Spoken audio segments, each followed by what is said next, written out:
Ada satu hal yang penting ketika Anda memutuskan eksplor beberapa hari di Thailand, yaitu tempat laundry di dekat penginapan Anda. Kenapa sangat penting? Pertama, karena udara Thailand itu lembab dan panas, jadi jalan beberapa langkah saja sudah bisa dipastikan kita akan berkeringat. Kedua, kita bisa mengirit space bagasi kita, baik saat berangkat maupun pulang, karena hanya dengan 3-4 set pakaian saja, bawaan kita jadi lebih ringan. Tapi bagaimana cara laundry di Thailand? Dan inilah catatan liburan episode Laundry di Thailand kali ini.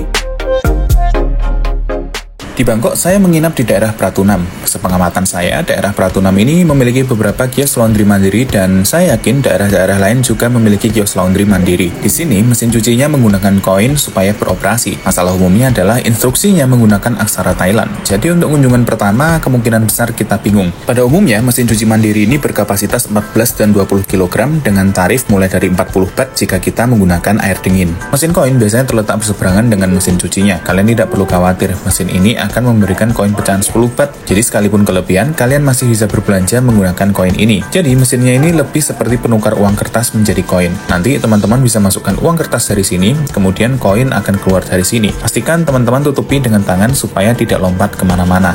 Di sebelah mesin koin terdapat mesin deterjen dan soft deterjen dengan harga 5 baht. Karena koinnya tadi yang kita terima adalah 10 baht, maka dalam sekali input kita sudah bisa mengambil deterjen dan soft deterjen. Kalaupun kalian kebanyakan memasukkan koinnya, kalian bisa ambil deterjen dan soft deterjen sejumlah kelebihan uang yang kalian masukkan. Misal, ternyata kalian tidak sengaja memasukkan 2 koin 10 baht ke dalamnya. Kalian bisa ambil 2 soft deterjen dan 2 deterjen. Yang putih ini adalah soft deterjen dan yang merah ini adalah deterjen. Kalau kalian mau tahu apa yang tertulis, kalian bisa gunakan Google Translate lewat kamera. Setelah menekan tombolnya, kalian bisa ambil deterjen dan soft deterjennya dari sini. Kalian yang baru banget pakai mesin cuci mandiri harus benar-benar perhatikan ini. Mesin cucinya ada 2 bagian. Bagian yang atas adalah pengering dan bagian yang bawah adalah pencuci. Jadi jangan sampai kebalik memasukkan baju kotor langsung ke pengering.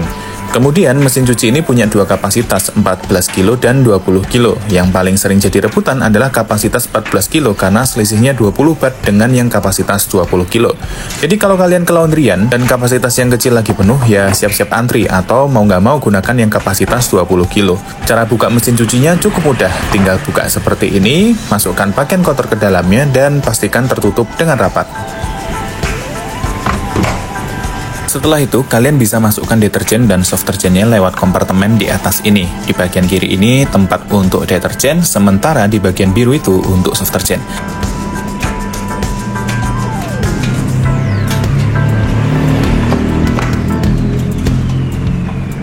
Setelah itu, kalian bisa pilih mau pakai air dingin, air hangat, atau air panas. Perlu kalian ingat, masing-masing suhu air memiliki tarif yang berbeda. Untuk air dingin di kapasitas 14 kilo cukup dengan 40 baht saja. Sementara untuk air hangat dan panas 50 baht. Di mesin 20 kilo, air dingin tarifnya 60 baht. Sementara air hangat dan panas 70 baht. Jadi pastikan kalian jangan salah tekan. Oh iya, tombol ini baru bisa ditekan kalau kalian sudah masukkan koin ke dalam mesin. Cara bedakannya dari warna dan lihat garis yang menghubungkannya. Katakanlah kalian menggunakan mesin 14 kilo dan air dingin, maka kalian bisa masukkan 4 keping koin 10 baht ke dalam mesin cuci ini. Setelah selesai, kalian bisa langsung pencet start dan mesin akan menunjukkan timernya. Oh iya, hal lucu yang sering terjadi adalah warga lokal di sini suka tiba-tiba muncul dan memberi petunjuk dengan bahasa isyarat karena tidak bisa menggunakan bahasa Inggris. Jadi jangan kaget kalau tiba-tiba warlock membantu kalian.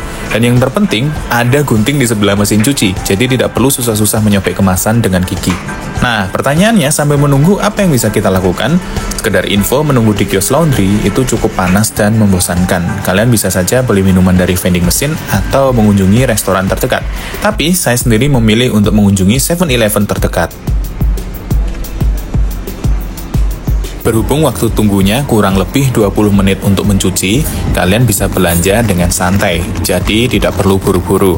Yang jelas, jangan lupa kalian pasang timer di HP kalian supaya kalian bisa kembali sebelum cucian kalian selesai. Kalau enggak, nanti kalian bisa rebutan mesin pengering sama orang lain yang mau pakai, atau malah bikin orang lain itu ngeluarin pakaian kalian dari mesin cuci dan tidak ada yang tanggung jawab kalau ada bagian yang hilang atau terbawa orang lain. Kenapa 7-Eleven adalah pilihan terbaik untuk dikunjungi saat menunggu laundry? Yang jelas 1, karena dingin. 2, karena banyak makanan cepat saji yang bisa langsung dipanaskan dan dinikmati. Buat kalian yang mungkin bertanya, masa ada banyak 7-Eleven yang dekat dengan hotel dan laundry? Jawabannya beneran banyak. 7-Eleven ini kayak Indomaret tapi beneran lebih banyak. Kayak tiap 3 blok ada aja 7-Eleven baru. Kalau radius bisa dibilang tiap 1,5 kilometer kayaknya ada 7-Eleven di Bangkok. Dan nggak ada yang sepi. Balik lagi, di 7-Eleven kalian bisa santai untuk memilih-milih jajanan atau makanan mana yang paling kamu suka. Sekedar catatan, tidak semua makanan dan minuman yang dijual di 7-Eleven itu halal. Jadi kalian harus teliti sebelum membeli. Satu hal yang bisa saya jamin, makanan di 7-Eleven ini nggak ada yang gagal. Beneran enak, mulai dari snacknya, kuenya, makanan berat kayak nasi dan mie, ada juga beragam minuman ringan, hampir bisa dipastikan semuanya enak. Bahkan, kalau kalian semager itu buat beli oleh-oleh makanan, di 7-Eleven itu jual banyak sekali jajanan yang bisa dibawa pulang buat oleh-oleh. Kalau kalian butuh perlengkapan mandi, sabun, kosmetik, juga ada lengkap. Ya, hampir sama kayak Indomaret di Indonesia, tapi produknya unik-unik dan emang seberagam dan selucu itu buat dibeli oleh turis. Tapi ya gitu, nggak enaknya belanja di 7-Eleven ini selalu ramai, bahkan sampai tengah malam pun ramai. Kadang antri panjang, kadang bahkan nggak bisa antri saking penuhnya. Harus muter-muter dulu sampai antrian berkurang. Kadang kita juga bisa dapat kasir yang judes dan kayak ogah-ogahan ngeladenin kita. Mungkin karena capek juga ya ngeladenin turis dari berbagai macam daerah yang macam-macam juga karakternya. Setelah selesai belanja, kita kembali ke kios laundry. Sekarang saatnya saya menggunakan mesin pengering. Mesin pengering ini waktu tunggunya lebih lama, sampai 40 menit. Jadi antara kalian habiskan makanan yang kalian beli di tempat laundry, atau kalian bisa kembali ke hotel dan menyantap jajanan di hotel kalian. Waktunya sangat cukup untuk makan sambil mengobrol. Sekali lagi, jangan lupa pasang timer di HP supaya tidak membuat orang lain menunggu. Sekedar tips, kalian bisa laundry di subuh hari, jam 1 atau 3 pagi, kalau memang baru pulang jalan-jalan jam segitu dan tidak lelah. Karena laundry ini 24 jam dan kalian tidak akan rebutan mesin kapasitas kecil dengan orang lain di jam segitu. Seperti yang tadi sudah saya informasikan juga, laundry ini mandiri, jadi tidak ada petugas yang berjaga. Jadi semua keamanan pakaian yang kalian cuci itu benar-benar menjadi tanggung jawab kalian sendiri dan mereka tidak bertanggung jawab atas kehilangan yang terjadi. Jangan lupa juga untuk memahami berbagai macam imbauan yang tertera di kios supaya tidak salah langkah yang berujung pada tindakan merugikan diri sendiri ataupun orang lain. Sekian tutorial laundry di Thailand kali ini, sampai ketemu di catatan liburan lainnya. Bye-bye!